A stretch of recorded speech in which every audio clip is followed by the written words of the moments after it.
What's going on, guys? Welcome back to another Turbo Tyler video. We're back doing another video on the Dinger. I almost called this the Corsa because that was my last Dinger. We're on the Dinger Polo. Let me just put the electric window up real quick. In today's video, like I mentioned in the last sort of video, I want to try polish the roof.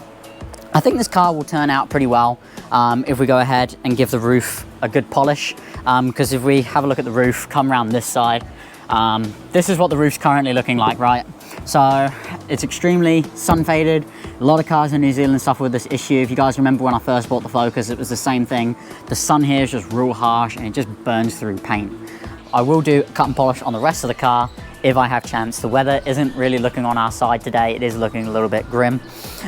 So we're gonna go ahead and just get started and we'll show you over here. I did have a little go. I've not really machine polished anything before. I did have a little go on the roof the other day, just playing around to see if it's gonna come up or not.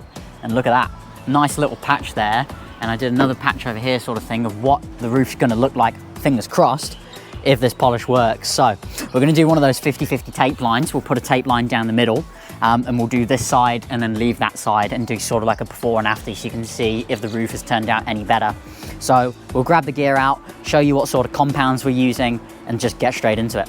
So for the polisher, I'm using this brand polisher. I've actually had this for a few years, but never used it before because it's pretty beefy and I was always worried about burning through the paint.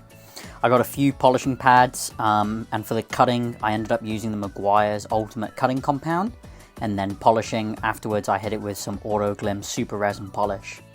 I also laid down this before and after tape line, hoping we could get a bit of a, see the difference between what it looked like before and what it looks like now. And then put a few dabs of that cutting compound on and went ahead and started polishing. So I just spread it out first and then started on a low speed setting, just so I could work that polish in.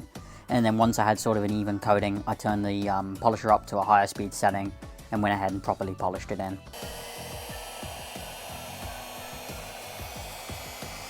Then I just buffed off the excess and that's sort of that one section done.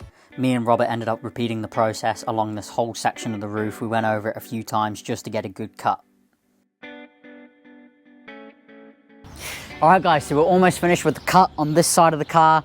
As I'm sure you guys can tell from that aerial view we've got going on, that side versus this side. This side's looking so much better already, and we've only done sort of the first pass of cutting, and it hasn't even taken that long either, has it? It's only been like 20 minutes that we've been doing it. Just trying to rub off some of this excess polish here, and then we can go ahead and actually use the Super Resin polish and polish this side and see what we can bring it back to. I think I still need to do a little bit down here, but yeah, it's coming up pretty good for not really much work. Okay, that's enough for this stage. I'm exhausted already. So yeah, we're gonna start the polish side of things now to just see what we can come up with. It's already looking better than it did, especially from when you're just sort of like down level with it. This stuff is just dried cut material, cutting compound, which we'll get off with the polish stage. So what I'm gonna do now is change over the pad.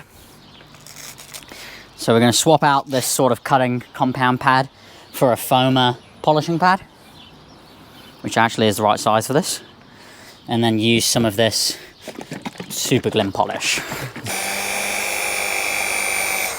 See how it's just flung everywhere though? Look at me. Look like I've had a real good Friday night. Like, it's just flung everywhere. It's all over the GoPro and everything. That's the only thing I don't like about this polish. Like, I'm sure there's actual detailers who are going to watch this and tell me what to do. Hopefully there is anyway. We'll go ahead and see if we can buff this off now and see what sort of finish we might be in for here. I have to say, that is looking pretty good considering what we started with. That looks, fuck. That looks pretty mean considering what we started with. This hasn't even been that much work or that hard either, and the products only cost like, I don't know, like 40 bucks. Bro, this is looking pretty fucking mean. If I can get the rest of the roof to sort of look like that, I'm absolutely stoked with that. It's still rough in places. Like from this angle, it looks kind of shitty to be honest, but from that angle, it looks okay. Then we'll go ahead and do one more polish and just see. We'll do another polish and see. Me and Robert did a few more passes on this side of the roof just to get that polish looking as best as we could. And then I went ahead and peeled off that tape line so we could compare the results before and after. And in this shot here, you can see what a transformation it's become. Do you remember how I said I don't like the super resin polish from Waterglim because it flings everywhere? This is what I was talking about. Look at the car. Like, that's the only thing I don't like, but results for the roof, it's come up like 80%. Like from some angles it looks great, from other angles it still looks crap. When you go up from the top of the stairs and have a look down, it looks mega. The tape line hasn't worked at all. It just looks stupid. But what we're gonna do now is just go ahead and repeat the exact same process on the other side of the car so that both sides match and the roof's fully polished. So you guys won't see that. We'll just do it and touch base with you now. Okay guys, so it's been a few hours since we last touched base with you. Polishing the roof took a lot longer than we expected. We've only got about another half an hour of daylight, so we're not going to get on to doing the bonnet and the headlights today because we ended up doing quite a few more passes over the whole roof trying to get it looking perfect. And I'm pretty happy with the results. So if we take a look at what it looked like before, I'll put a before photo in, and then what it looks like now. It is a massive difference. Like, it looks a million times better than it did before. It's not quite perfect, and I don't know if it's down to what the products I've used, the way I'm doing it, or the fact that maybe the paint was just too far gone. I've never really done it before, but for a first time I have to say I'm real happy with the way it's turned out. It looks way better than it did before, and when you like sort of stand back at a distance that you're normally sort of going to have to look at this car because it's not going to be perfect, the way the transformation is real impressive. Yeah, it's from this distance it looks great, you know, and no one really pays too much attention to the roof anyway, so it now doesn't stand out like a sore thumb like it did before, so real happy with that. So that is going to be it for today's video, guys.